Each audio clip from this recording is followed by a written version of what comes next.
Okay, so I'm going on a little adventure today. It's gonna be pretty exciting. We're gonna be riding some off-road vehicles. I'll take you along for the ride. I'm not sure if I'm gonna be using the Osmo Pocket 3, but I will be bringing it with me. But just in case, I got the Insta360 X4 as well as my iPhone, so we should be good in the camera department. I'm gonna be bringing this little pack with me. It's gonna be very refreshing instead of bringing along a huge backpack with gear. Something that I've been doing recently is writing down all of my income and expenses for my business. I've been kind of neglecting it because I guess I've just been too lazy to do it. But tax season is coming up and I want to be ready, so it's better to do it now than later on. Anyways, this is the fit for today. Ow! Nothing too fancy because we are gonna get dirty. I'm literally just wearing a black dry fit with some black shorts and then some shoes. So, yeah.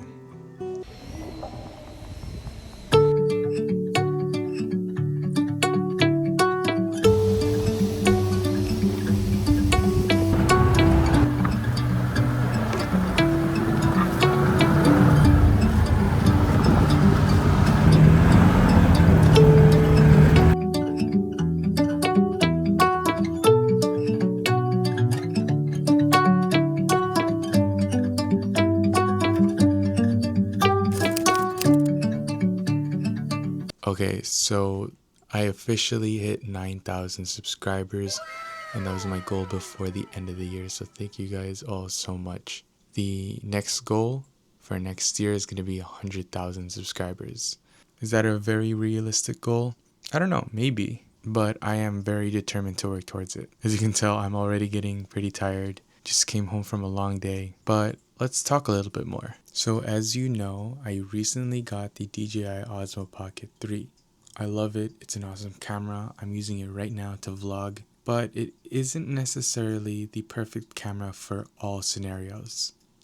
Let me explain.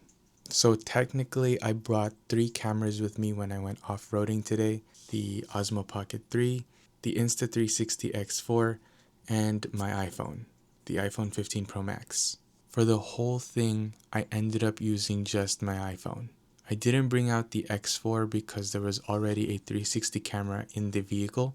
I don't know if that's really an excuse, but I was like, should be fine. And I didn't want to bring out the Osmo Pocket 3 just because of how dusty it got. I didn't really want to risk damaging anything because I just got the camera. And that's where the iPhone comes in. It's super convenient.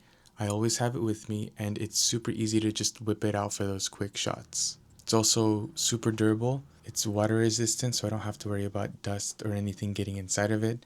And it shoots in log, so I was able to get some 4K 60 FPS shots using the Blackmagic app. And I don't know, you could be the judge of how the footage looks.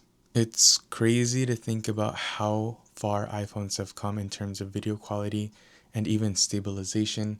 And considering what I was doing, which was off-roading, it handled pretty well in various different lighting scenarios because, of course, we were going through trees, so sometimes we were under shade, and a lot of the times we were just under direct sunlight. And it did very well under most of the circumstances without any sort of adjustments done to the camera, mind you. So not only is this thing super convenient, but it's super reliable. Recording with this thing also gave me peace of mind because I didn't really have to worry about getting this thing dirty or wet.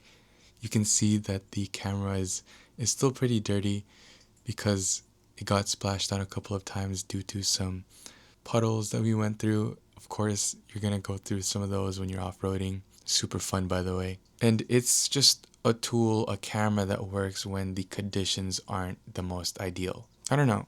If you haven't done one of those off-roading, all-terrain vehicle experiences thingy, then I suggest you just try it at least once. Super worth it, and even when I wasn't driving, it was still super peaceful for some reason. I just felt like in a super calm state, even though, the trail was pretty bumpy at times. It was just relaxing in a way.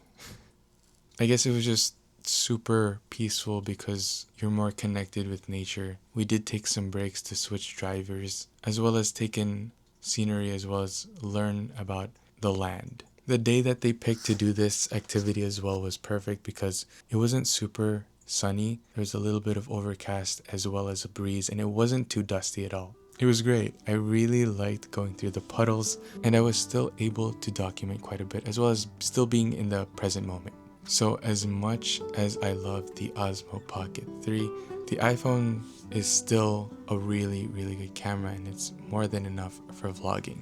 I guess it just goes to show that you shouldn't really tie yourself down to one camera. If you have different options to choose from, then choose what is the most convenient, the most reliable for that scenario, for that day that you're going to be out shooting. Sure, you can bring multiple, but I do recommend simplifying your carry just so that you don't have to make those decisions on which camera to use in the moment so you don't actually miss the moment. Yeah, that's pretty much it. I've learned over time not to try to get that perfect shot and just document, just capture, because that's what's the most important. Sometimes the imperfections is what makes the shot, what makes the moment, what makes the video.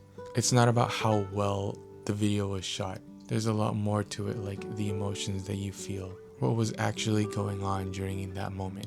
So don't worry about actually getting the shot, just document. And the iPhone helps me do that when I don't feel comfortable taking other cameras with me due to certain circumstances. Anyways, I have a couple of videos for you today, one about a marathon and one about the DJI Osmo Pocket 3. If you enjoyed, you know what to do. Thanks for listening.